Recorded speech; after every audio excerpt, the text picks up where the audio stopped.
Happy Friday, everyone. Welcome to Somewhere in the Middle with Michelle Berard. I am your host, Michelle Berard, founder and CEO of Urban Book Editor, and I'm really happy to share this time with you where we examine all those places where spirit meets life and the joys and challenges that may bring.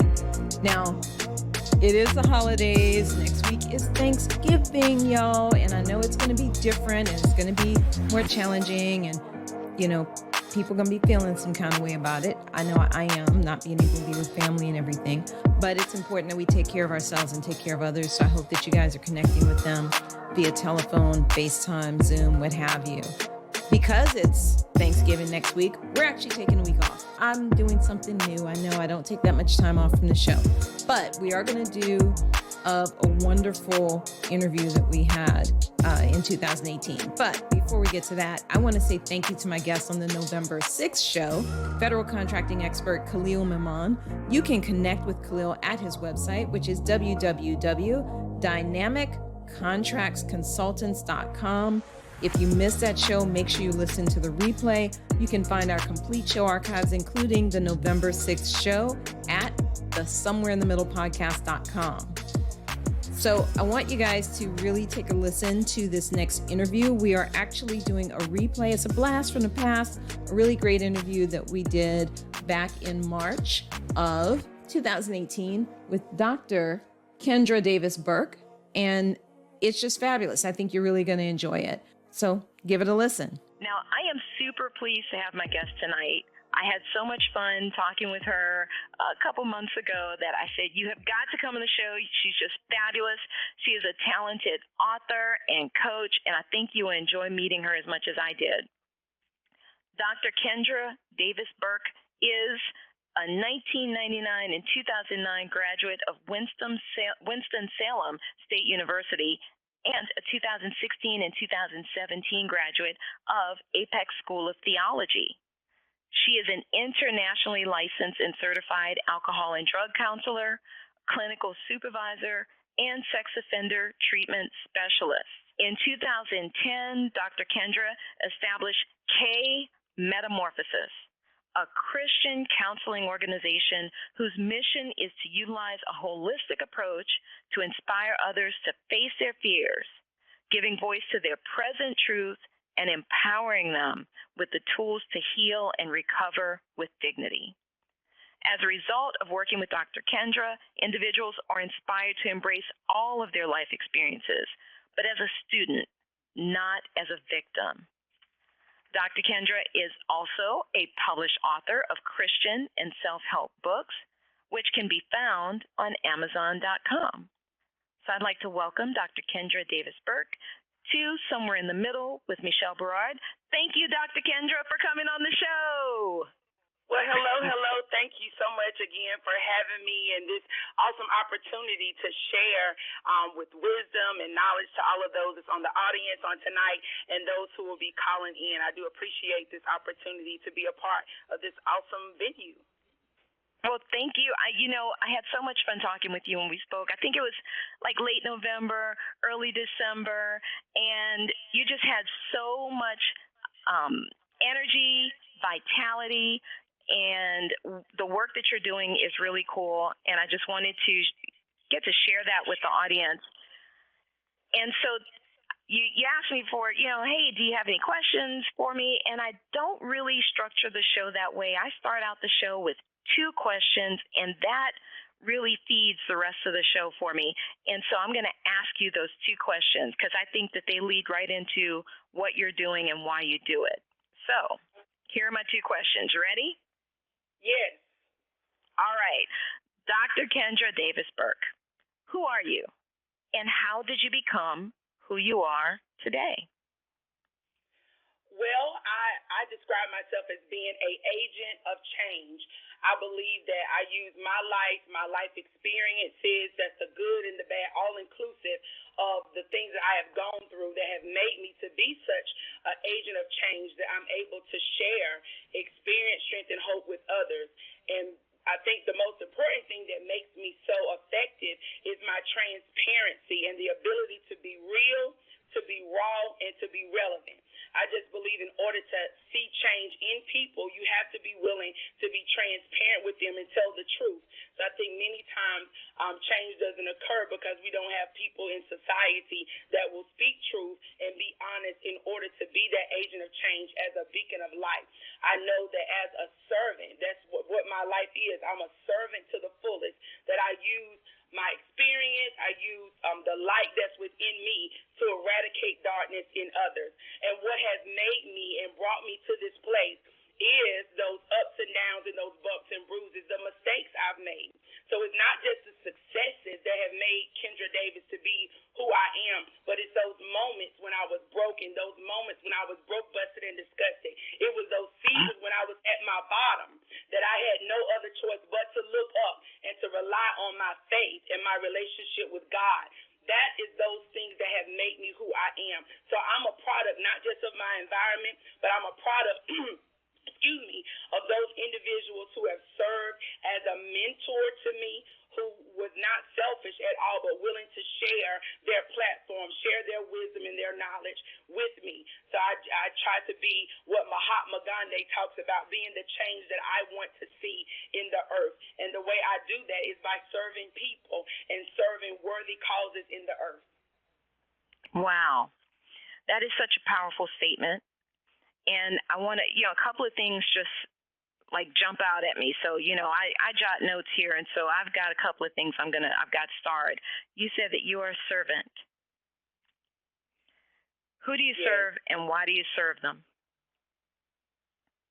Well, I know the target population, I'll call my tribe, is those individuals who've experienced rejection, abandonment, individuals who what society or others may not always see their potential in.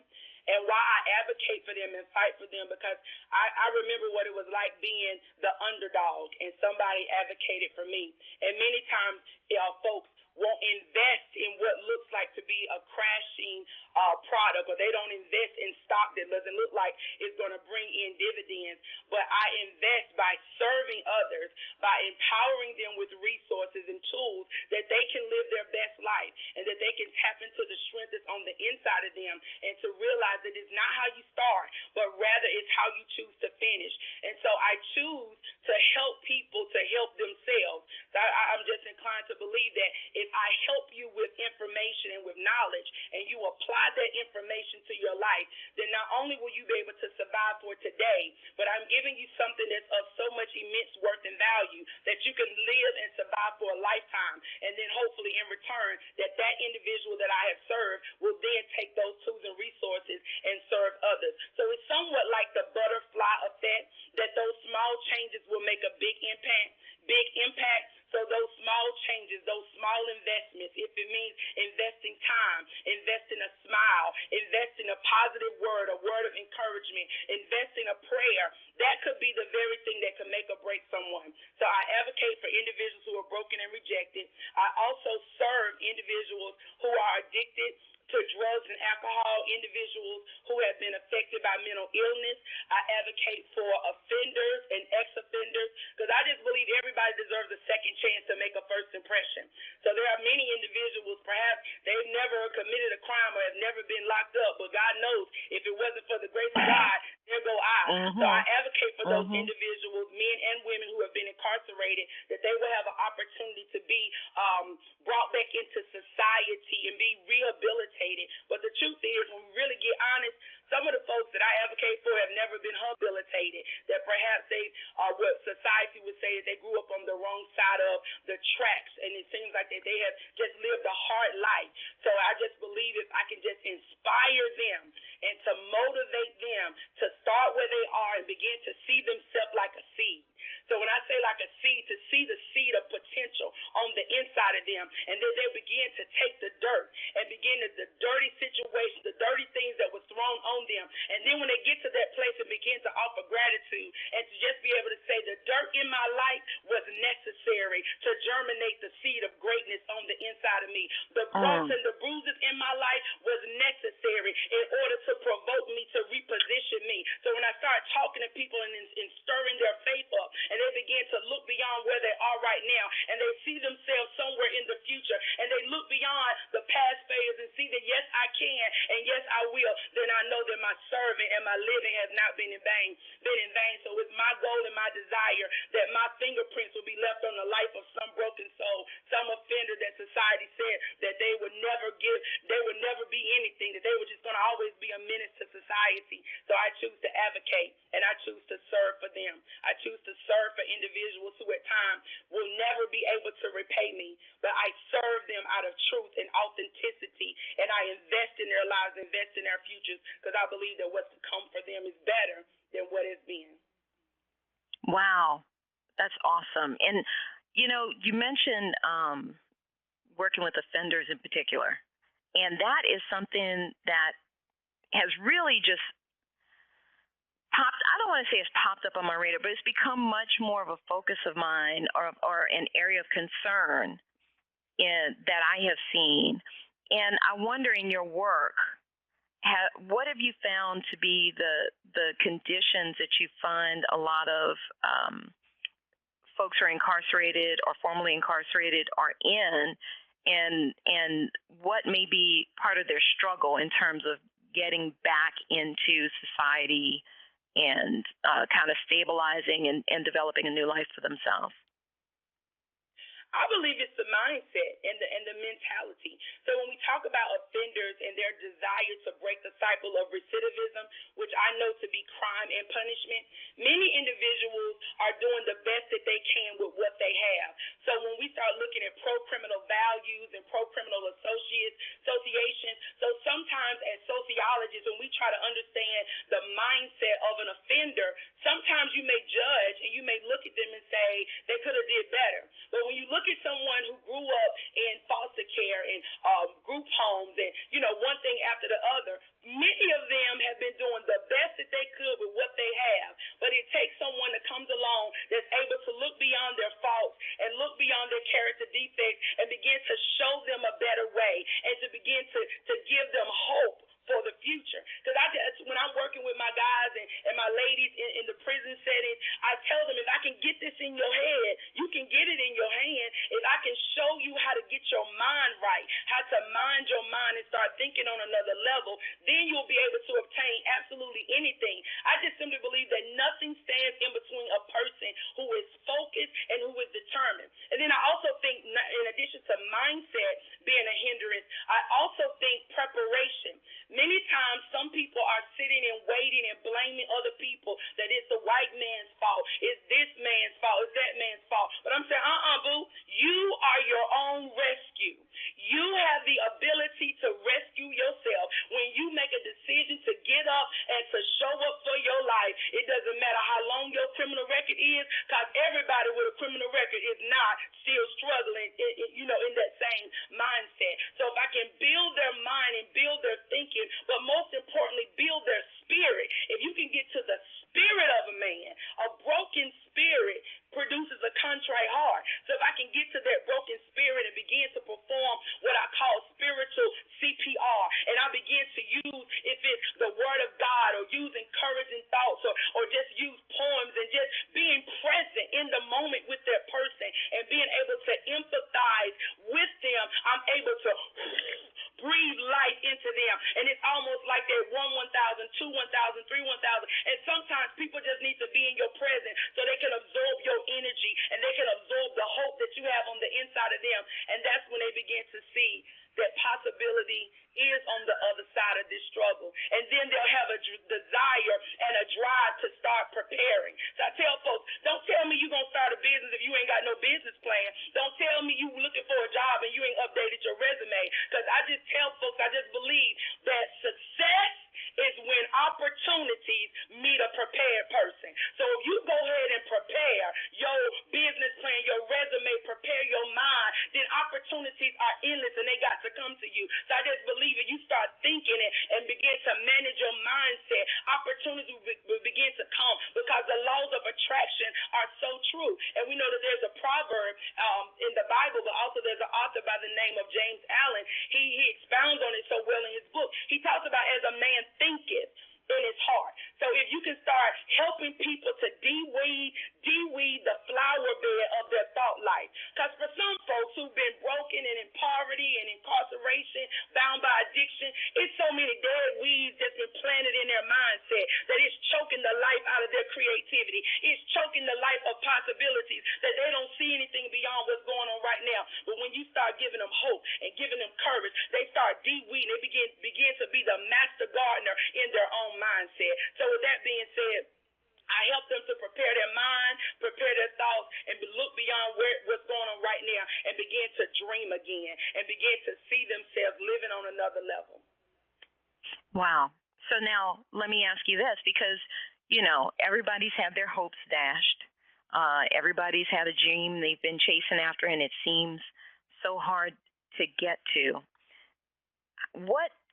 And I really wonder, what is it that you can share about your moments when, as you said, you were broke, busted, and disgusted, that helps people resonate and connect with you who have been in these dire situations? Well, I'm definitely a strategizer that I help people to get a strategy. So I'm not one that you're going to send me an invitation to your pity party and I'm going to stay there with you. We got to come on up out of there. So I'm going to listen and assist, but then I'm going to help you to come up with a strategy how you can change your life and how you can change whatever it is that you're struggling with. So I think there are some necessary ingredients for anyone who's striving to fulfill a goal or to live a dream. First thing, you got to have some resilience. So when I say resilience, I'm talking about have the ability to keep pressing even when you feel like your grind is in vain, you feel discouraged. You got to have that resilience that says, even if I fail, I'm going to get up, dust myself off, and I'm going to get back in the game and keep trying. Then you got to have some persistence that no don't mean no. So one person may say no, but that just simply means that you're not my target audience and you're not who I am to serve. And then I say you got to have faith. You got to have that measure of faith to believe that what you have to offer, that whatever that goal is, if it's a book, if it's a business, whatever it is that you're gonna do, that goal that you have, you got to have faith to believe that what you have to offer this world, that somebody is waiting for you to get it. So you've got to have some drive and some passion about your spiritual baby. So I say your book, your project, your dream, it's your baby. So when you're pregnant with the promise, just like a woman who's physically pregnant with a baby, she has to begin to prepare and have faith that in 9 months or 3 trimesters that she's going to give birth to that thing. So whether it's a man coming out of prison, he's pregnant with a promise that he's going to be successful, be able to take care of his family, and no longer have to break the law to feed the law. Come on here, somebody. So when I talk about breaking the law to feed the law, many individuals, if they can't get a job, they resort back to what they know how to do. Breaking the law for slinging dope, getting a package, flipping it in order to feed their kids. But when you teach a man how to fish, not only will he eat for a day, but he can eat for a lifetime. So it takes persistence, it takes some resilience, it takes hope, it takes some mental strength, not only physical strength, but mental strength and stamina that you will not be denied, you will not be defeated, and you've got to have some mentors. So I think it was Sir Isaac Newton that said, if I am to be great, I'm great because I stood on the shoulders of some great people. So you got to have people in your life that will push you to the finish line. Some people in your life who will serve as your midwives, who will not allow you to quit. Some individuals who will get in the ring with you when you tired and call a timeout, or then call you on your stuff. You don't need people that's going to be yes people, because yes people are yes you all the way back to the bench that you ain't living the life that you want. So you need people in your life that's going to hold you accountable to your dreams, accountable to your goals. And I just simply believe that there are 4 types of people in this world. So as people begin to evaluate who's in your corner, you got the adders, the subtractors, the multipliers, and the Michelle. So the adders are people that add to your life. They typically have something positive to say. They're encouraging. They're motivating. Then you got the subtractors. Honey, they like leeches, parasites, and ticks. These are the individuals that will latch hold to you, and they'll suck and suck and suck. They'll suck you dry. As long as they need you, they right there. But as soon as they don't need you no more, they're like a tick. They done fell on off. You don't see them no more. You know, like a tick on a dog's butt. So as soon as it got filled up, it's out of there. And then you got individuals who are dividers. Who are the dividers? The dividers are individuals who will break you down to your lowest common denominator. These are the folks who will never believe in your dream, folks who will never, they're always going to try to talk you out of it. Well, why are you going to go back to school? Why are you going to write a book? Why are you going to start a business? And you got to be the person to say, why not? But see, the divider, if you're not careful, if you ain't got sense enough to cut them back, and if they tearing up your serenity and got you not living in a place of peace, then you got to learn how to cut the suckers loose. Because if sooner or later, if you start off, Michelle, as a strong 100, but you hooked up with a dividing 2, because they still got a poverty mentality, sooner or later, your strong 100 is going to be a little old 50. And if you ain't got sense enough to get them off of you, your 100 was reduced to a 50, now you a 25. And then sooner or later, you're going to be $12.50. And if you still don't cut them out, because some people, they just so committed. It's a false sense of loyalty, a false sense of obligation. They stay connected to people that they're really not in covenant with. They stay connected with people that's really, like Roberta Flack say, is killing them softly, but they ain't got sense enough to disconnect from that type of stuff. So then next thing you know, they stuck.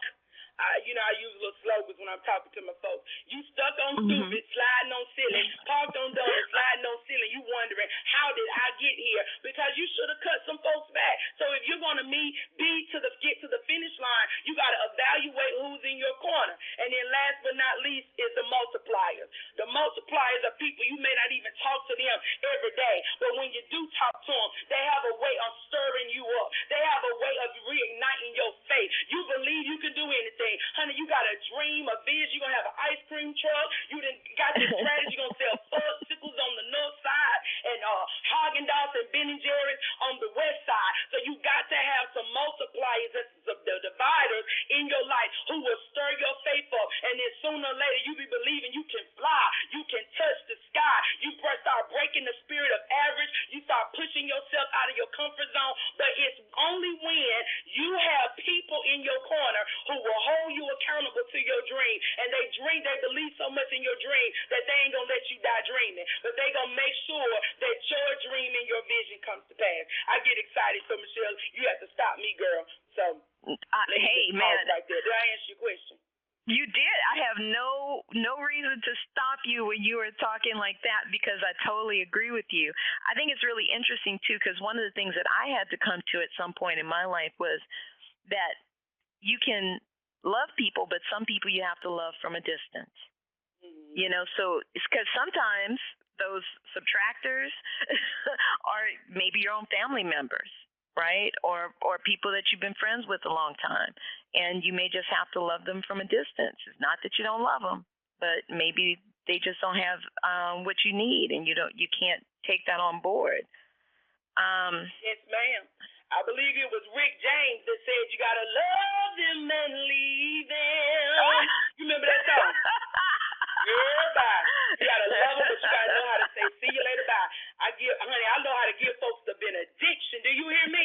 I put my right hand in the air and I wave it like I just don't care. And I say, may the Lord watch between me and thee while we're absent one from another. Because I got a goal, I got a vision, I got something on my mind, and hooking up with you, I ain't gonna get there. So you got to know when to give people the benediction in your life. And it don't make them a bad person. So let me clarify that. Yeah.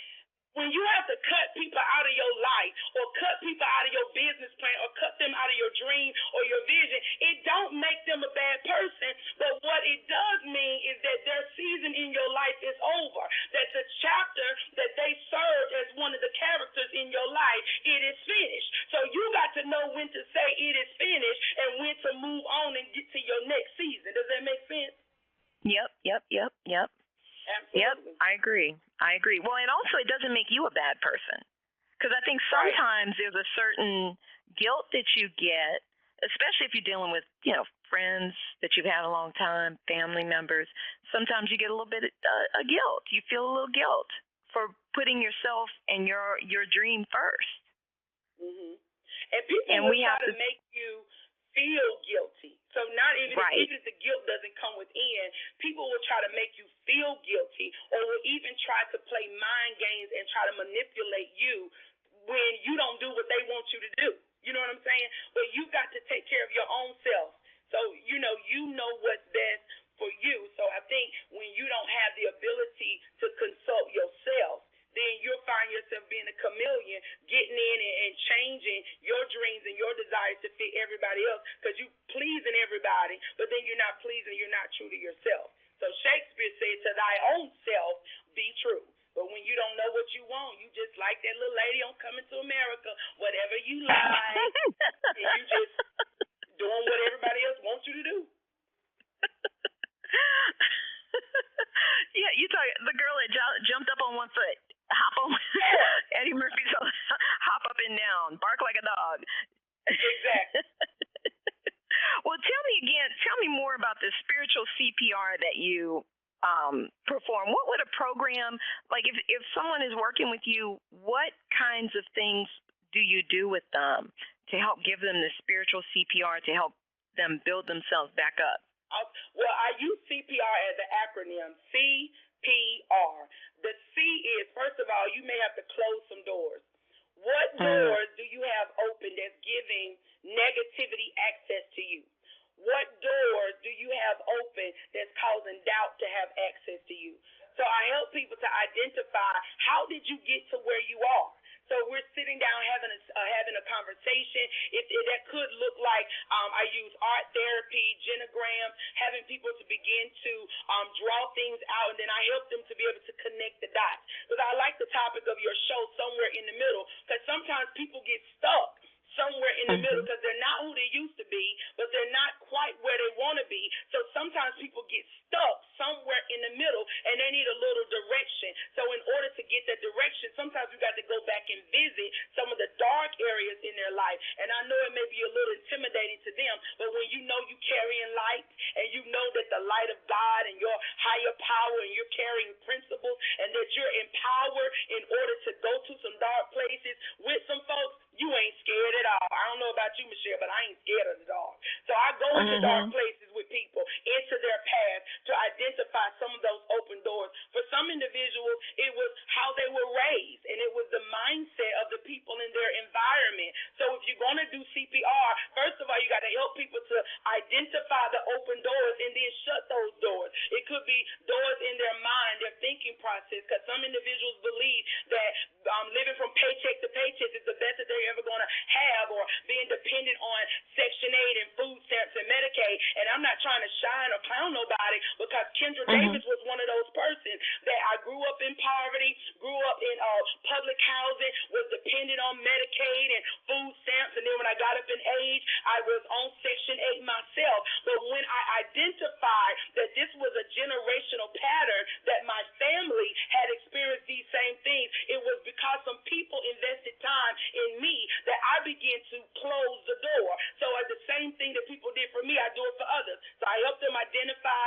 those open doors, and I identify those areas of vulnerability so you can close the doors and that you won't keep repeating the same cycles over and over again. The letter P stands for prayer.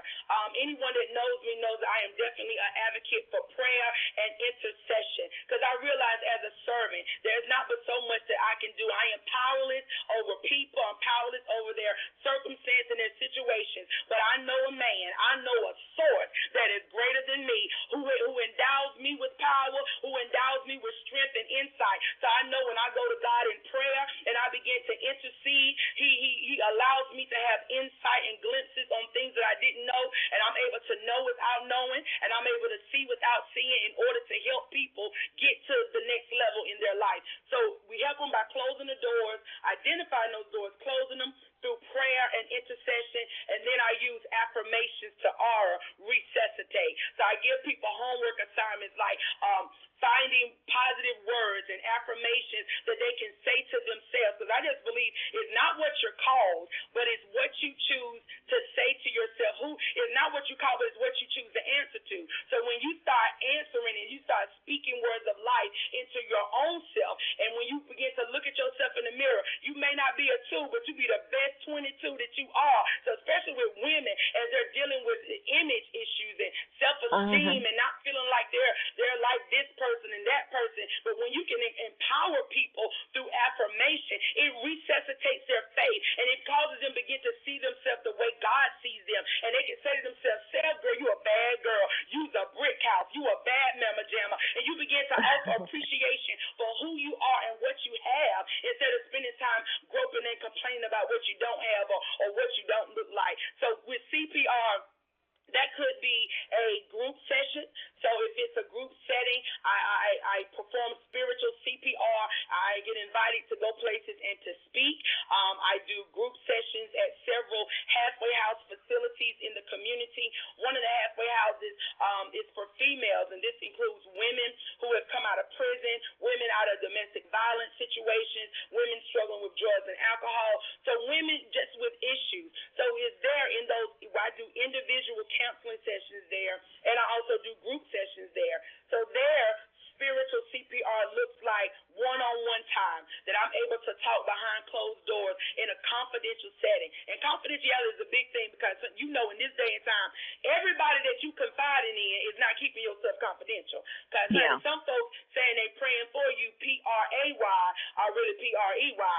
That they took all your stuff that you just shared with them out to the street, and they shared it with everybody else. So confidentiality, if you're going to be a beacon of light and to serve people, people have to trust you, and you have to be trustworthy and not somebody who's constantly sharing people's transparencies and their indiscretions. So at the halfway house, I actually do that. At one of the other halfway houses, I actually serve a mixed population with males and females.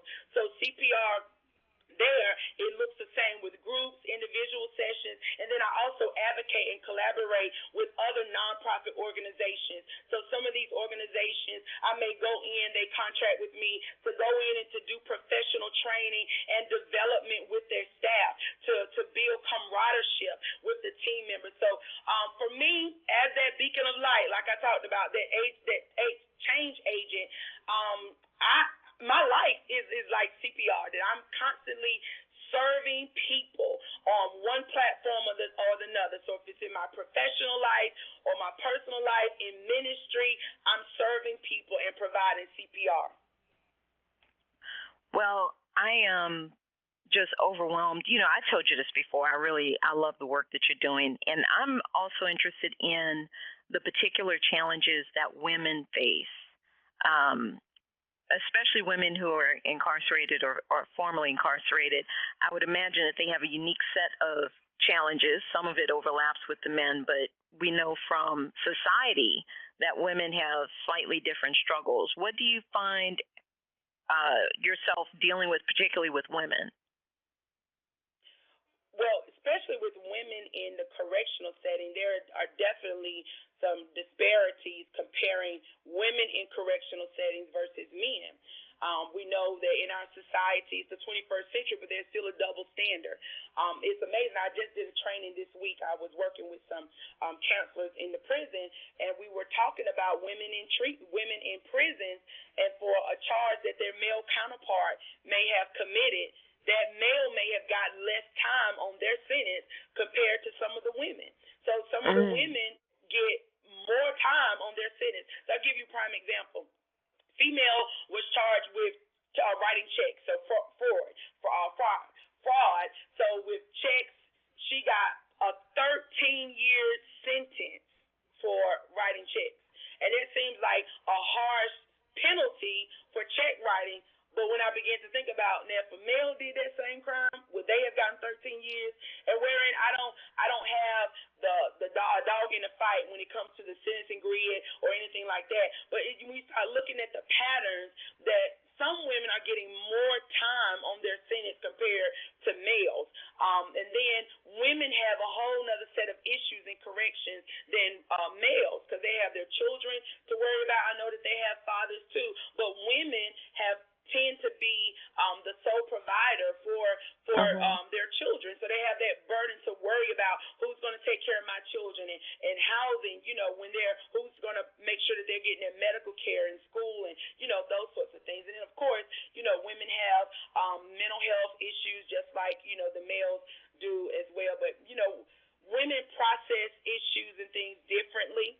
So in corrections, men may not exhibit the same level of emotions and things that bother them, but women are very open and transparent about those issues and things that concern them.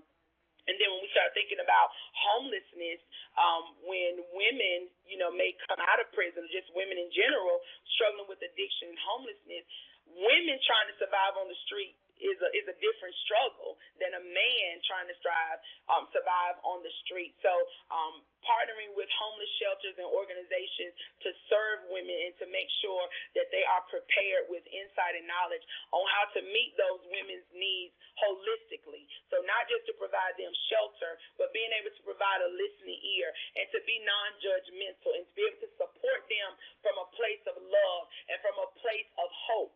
And, just provide those words of hope, providing resources, because definitely women will need resources just as men. But, women, as women, one woman to another, sometimes we just need a sister. We just need a friend to just listen to us and to be there, to be present in the moment.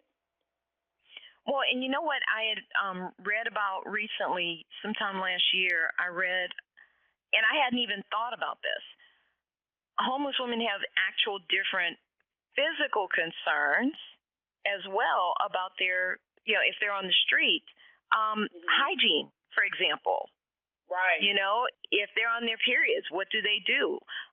How do they get supplies if they're homeless and don't have income? All of these are things that a lot of times, those of us who, thank goodness, are not in that situation, take for granted. Oh, we can just run up to the CVS, right? But you can't necessarily do that if you're out on the street. We can go in and get a shower. And all of those things are even more sensitive, particularly for women who are of childbearing age and are still doing that stuff. So what kinds of resources are you finding are available to women for some? Do you know of any of these kinds of organizations that are helping with some of these things in different areas that maybe our listeners might want to be aware of? Definitely. So even when listeners are listening from all parts of the country, the United Way is one of those organizations that's touching nonprofits from all over. So typically the United Way would be a good place to plug in to find some of those organizations. But here in North Carolina, we have different homeless shelters and resources specifically for women, battered women's shelters, and a lot of church groups, ministries actually have benevolence funds and women's ministries that actually provide support and wraparound services for women who are in crisis. And then when the rubber meets the road, many times people get in survival mode and they do what they got to do. So if that means resulting to crime, if it's, it's sad, but it's true. Many women result to prostitution in order to get their needs met, and males prostitute as well. But many women will use their body in order to get their needs met. And some often even rely on public restrooms in order to bathe, washing clothes on their hands. So there is resources, but then there are some resources that have somewhat dried out, and many women, they do what they need to do. And with this whole issue of mental illness in our country, it is such a big problem, but a problem that not enough resources are available. So we know that we live in a country that we desire to have health care for everybody, but for a person who's dealing with psychosis like schizophrenia, and they're having audio-visual hallucinations, and perhaps they're having all kinds of things that's manifesting as a result of their mental illness, or dealing with bipolar, anxiety disorders, the dissociative personality disorder. So people are struggling, and unless there's people who are trained and have insight that's willing to help walk them through the process, you can't tell somebody with schizophrenia, go down here to the local mental health and they're going to get you worked out. Because they may not even be able to distinguish left and right and north, you know what I'm saying, to get on the bus. And, so sometimes we need people to walk people through the process and how to navigate these systems. And even with women in the military and coming home from the military. So there's a lot of disparities, problems, issues, and obstacles. But we have to learn how to be that change. And if we can just help one person, and if we can just make the difference in one person, each one can reach one, we can begin to start making a change and making a difference in the people in our country. Well, I have a question that has come in from a listener. Okay. And that question is, and they said, if it's not too personal, what was the event that occurred that changed your life and put you on this path?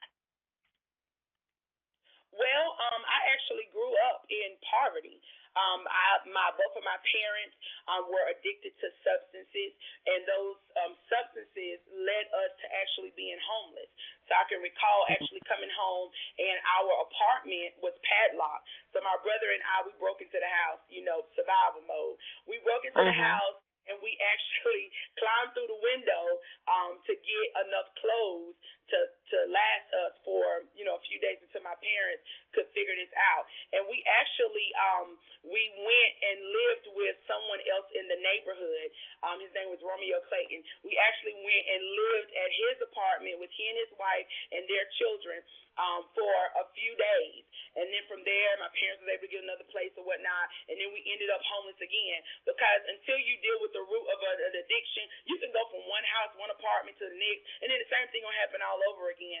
So we found ourselves living in a house with no lights, no water, with rats that was big as kittens, roaches that dared you to step on them. And it was in those moments that I had to use the same thing that I preach and teach to other people. It's because I lived through it. And I know that I didn't have to become a statistic, because I actually went and I talked to a counselor and I told him about what I was encountering and what was going on in my home life, parents on drugs and addicted.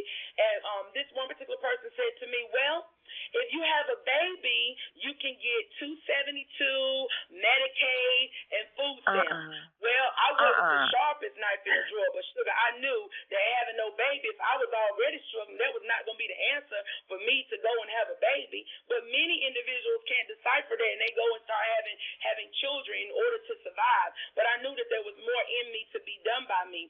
So even during that season, it was a hard season, and God knows it was. But I thank God that I had some great teachers, because I learned a long time ago. That's one thing that my mother did teach me. Although she was in her addiction, she taught me that you're going to go to school and that you're going to get an education. So I knew that perhaps education was going to be my key to breaking the cycle, that education was so important. So wherein my brother's name is Kendrick. So Kendrick and I both, we grew up in the same situation. Kendrick decided to drop out of school because of the pressure and the barriers was just too much. So he dropped out of school and he took his own course with things, and he actually started selling drugs, ended up in and out of prison, that sort of thing, and he began to repeat the same cycles that my father did. So in addition to my father being an alcoholic, he oftentimes was in and out of prison, in and out of substance abuse treatment programs. So I got my first exposure to jails and prisons going to see my daddy. That first encounter of what an AA meeting was when it was family day at ARCA and family day at some of these treatment centers. But going through all of that, Kendrick and I took two different paths. So it doesn't make him a bad person, but he took what he had and he tried to make the best of it. But I knew that my life, that it was so much more in me. So I took a different route. Homeless, going to high school, I was allowed to wash my clothes in home economics.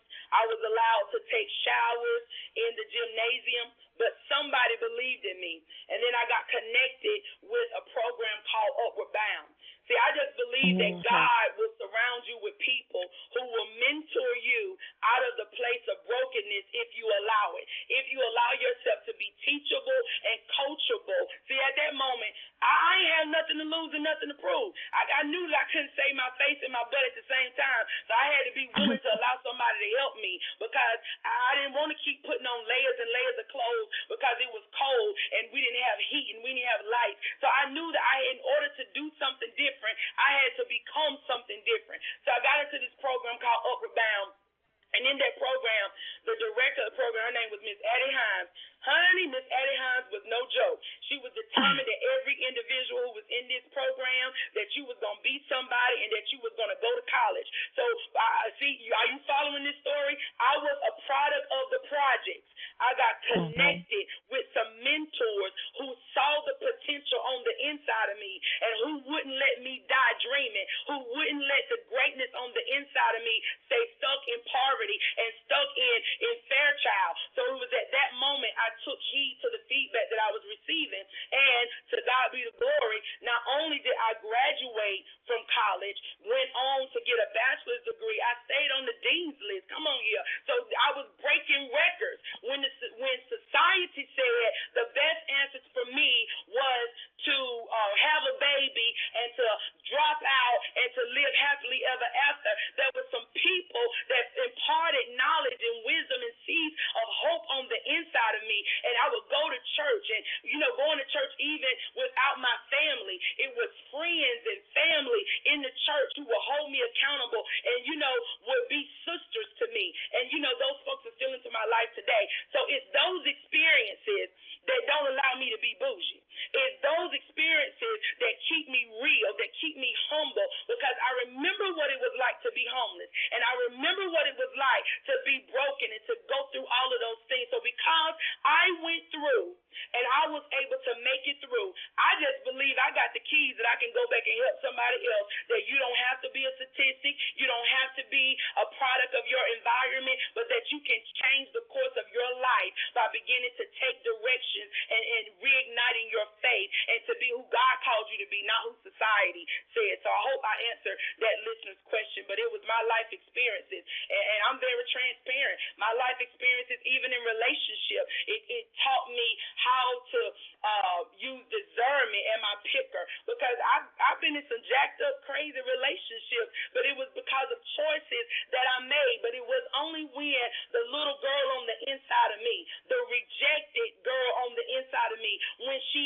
healed and when she became whole, then I was able to make better decisions as it related to relationships. So I can go on and on, but that's the mini short version of what has caused me to be so passionate about my work, about my life experiences, and what I do. I know that it is my purpose to use my voice to empower others, to use my life experiences to empower others to live a successful and a productive life.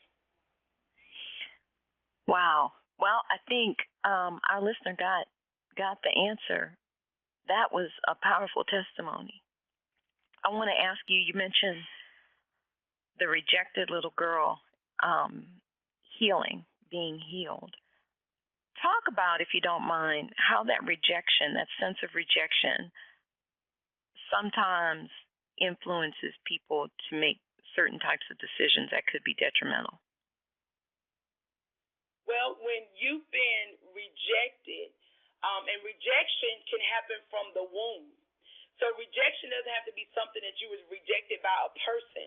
So the spirit of rejection, so I'm not trying to go too deep and theological here, but the spirit of rejection can actually come from the womb. Let's say if a mother was already struggling and she didn't want to have a baby, or the relationship who she was pregnant by, she didn't want to have this baby. And so that baby can be birthed in and out of rejection and in sorrow. And so then, some children experience rejection because of who they look like, or they look like this person, or look like that person. So then the seed of rejection is there, and it begins to grow, and it begins to grow out of control. And then the next thing you know, that person is finding themselves feeling rejected, and they don't feel good about themselves. They're not able to identify their own self-worth and value, and then they begin to attract people with other levels of dysfunction. They may be dealing with rejection themselves, and then rejected people will end up rejecting people, and then that level of hurt and the spirit of offense. So all of those things just kind of intertwine. But when you begin to start taking a moment and beginning to really understand understand that you're here with purpose and on purpose. Like, who was that? Miss Sealy, she told Mister, I may be black and I may be ugly, but I'm still here. So when you understand that you are here with purpose and on purpose, and you have an assignment, and they evidently God saw fit to allow you to be here. So even with your cute plump self, your dog self, short-haired self, whatever, when you begin to see that you are fearfully and wonderfully made, you begin to start healing. But then when you really begin to start believing it, and then folks start saying, she don't see herself the way that she used to see herself. Because, see, I was looking at myself from the lens that I was the fat girl in the hood. You know, you would play little games, hide and go get it, and 1, 2, 3, red light, and that kind of stuff. Because, you know, I was carrying an extra fluffy suit, so, you know, I couldn't run and keep up with them like everybody else. So I was somewhat rejected being a fat kid, rejected even with being the color of my skin. So living in poverty, you know, some even would reject you because you was a lighter hue or because you had longer hair. So there were several layers and layers and layers of rejection. So in my, from what I was told with my mother's and father's relationship, just to give you a little background, my mother met my father when he was in prison. So he was in prison. He was working on the road squad or something from what they said. They fell in love. He got out of prison. They got married, lived happily ever after. Well, my father, like a lot of fathers in the world, was a rolling stone. So my mother had already had my brother, and then a few months later, she was pregnant again. She didn't want to be pregnant again because she was struggling taking care of Chadrick and my daddy doing his thing and whatnot. So rejection was something that was just kind of already just residing on me, a residue. So when I began to embrace who I was, because I struggled with rejection for a long time, and then when I began to understand my purpose and my destiny, I couldn't allow other people's opinion. I couldn't allow other people's thoughts or what they was going to say to stop me and to block me, because really, Michelle, I had to embrace the fact that other people's opinion of me was none of my business. Let me pause for that. Okay. Other people's opinion of me was none of my business. But when I was spending my time trying to make sure I was pleasing everybody, was codependent, taking care of everybody else, but I wasn't taking care of Kendra. But when I came to myself and began to really understood that I had purpose and destiny, that's when I began to be healed and set free from that rejection. And I began to say, I am not rejectable. I am not rejectable, because evidently what I have to offer, my life, my experiences, is something of immense worth and value. And when I connect in the right environment, connect in the right tribe, somebody is going to appreciate the authenticity of Kendra Davis. Come on here, somebody. So when I got healed and whole, it wasn't until then. When I was broken and still struggling with rejection, I was still trying to fit in. But when I realized Jack is out the box and I am just my own brand, I am Kendra Davis. I'm my own brand. I don't have to be like nobody else. I can just be me. And in being me, it works for me. In being me, I'm able to help other people with being true and being transparent. So hopefully that helps somebody who's listening on tonight. That is definitely a message for somebody. Somebody is going to definitely pull something of value from this call, this interview with you. You have so many wonderful just things to say and experience to share. So we're going to be wrapping up very shortly. So I want to ask you, if you had one bit of advice to give to someone right now who is in pain and who is feeling rejected, what would that be? You are worthy. You are worthy, and you're worth it. You're worth it. That when you understand your worth and your value, if you may be going through pain, it's kind of like a dollar bill. So I'm holding in my hand right now, Michelle, a $20 bill. That person who may be hurt and may feel like this $20 bill that you've been passed from one person to the next person, to the next person, to the next person. And perhaps to look at this $20 bill, all people see is that it's a 20, but they have no clue of the hurts, the pains, the brokenness in your life. They don't know the times that you was balled up, that you was left for dead. They don't know about the scars in your life that when you hooked up in that relationship and you thought this was going to be the person and you thought everything was going to be happily ever after, and they ripped you apart and left you in broken pieces. And you felt like whoever's listening tonight, you may feel like this $20 bill that's ripped up and part of your heart is still with them and part of your heart has got to move on. And you feel broken, you feel hurt. Perhaps you're listening tonight and you're feeling hurt because of a decision or betrayal or friends that walked away or something didn't go quite right on a job and you feel like that you're still at the bottom. But even if you're at the bottom, if you can look up, you can make it to the top. And if you can just find a strength, inner strength to know that you're worthy, like this broken $20 bill.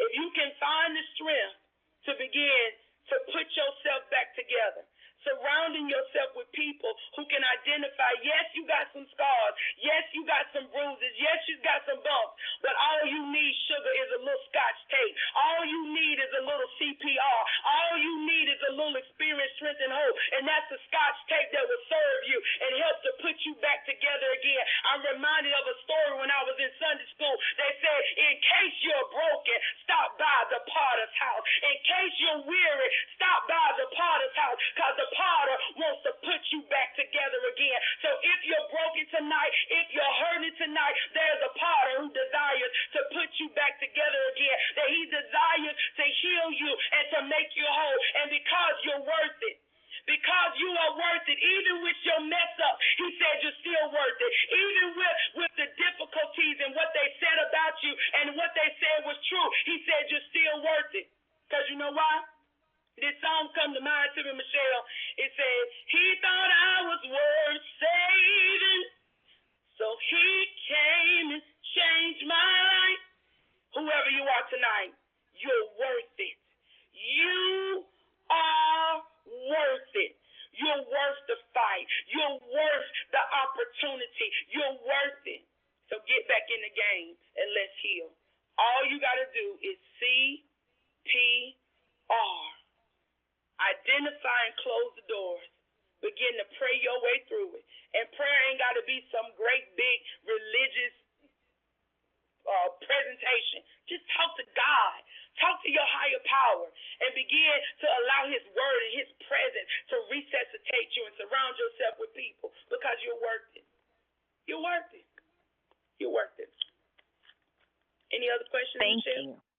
Thank you for that. Thank you. Well, yeah, I do have one more question. We are coming to the top of the hour, and we're going to be wrapping up. But what do you have going on right now that you want our listeners to know about? Well, every Saturday morning, I actually it's called the Hour of Power. This is a prayer and empowerment call that I focus on the listener's needs. So every Saturday morning at 8 a.m. Eastern Standard Time, they can connect with me on Facebook Live, or they can actually call in on a freeconferencecall.com. So that's every Saturday morning. You can always go to my website, KendraDavis.com. So if you know my name, you know how to connect with me. I am Kendra Davis. That's Kendra, Kendra Davis. Go to KendraDavis.com. You can actually follow me, connect. I have a newsletter, so if you want to stay in touch and connect with me. And I have several speaking engagements, so I'll be at different places actually speaking. I'm actually speaking tomorrow here in Forsyth County. The Forsyth County Health Department has contacted me to come and speak for their group. It's called Baby Love. So Baby Love is a program for women or families who may be in poverty, have children, and they just need a little encouragement, a little inspiration. So I am speaking tomorrow. It's a free event at the Forsyth County Health Department on Highland Avenue in Winston-Salem. I'll be there speaking tomorrow at 12 noon. So the best way for people to keep up with me, because sometimes I can't keep up with myself, I have to live by a calendar, is to follow me on social media. I am definitely a social media techie person that I will connect and stay connected with my audience, my tribe that I serve. So Facebook Live, the Hour of Power, and my website is the best way to stay connected with me, because I'm definitely on the move. And I just believe it's hard to hit a moving target, so you got to be doing something to make a difference, to make an impact. So tell us your Facebook handle again so people can get to your Hour of Power. What's your Facebook handle? Kendra Davis. Kendra Davis. If you just put in Kendra Davis Ministries, you're able to connect with me on Facebook. Awesome. Dr. Kendra, thank you for joining me on Somewhere in the Middle with Michelle Berard. You are such a bright light and inspiration. Thank you so much for being with us. Awesome. It's my pleasure. Thank you for having me, Michelle. Well, that's our show this week, guys. You can reach out to me online at urbanbookeditor.com or michelleberard.com. And you can also find me on Facebook and Instagram as Urban Book Editor. Send me a note. I would love to hear from you. Please feel free to send in some topics you'd like us to cover on the show. Now, I know we said that we were going to have criminal justice reform advocate Diane Sears on today. Actually, I think I gave you guys the wrong date because I was just like confused and whatnot.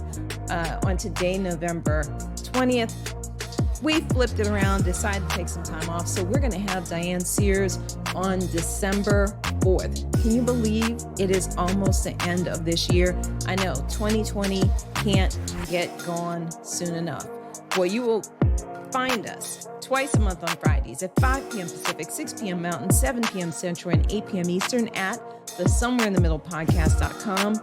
Don't forget to tune in to Julia Black and me live on Saturdays at 1:30 p.m. Pacific, 4:30 p.m. Eastern for the Shelter in Place # Pandemic 2020 live stream. You can find us at rebrand.ly/Shelter in Place live stream. That's https://rebrand.ly/Shelter in Place live stream. Let's continue the conversation, guys. You guys be good. Stay mindful. Remain prayerful. Peace and blessings, y'all.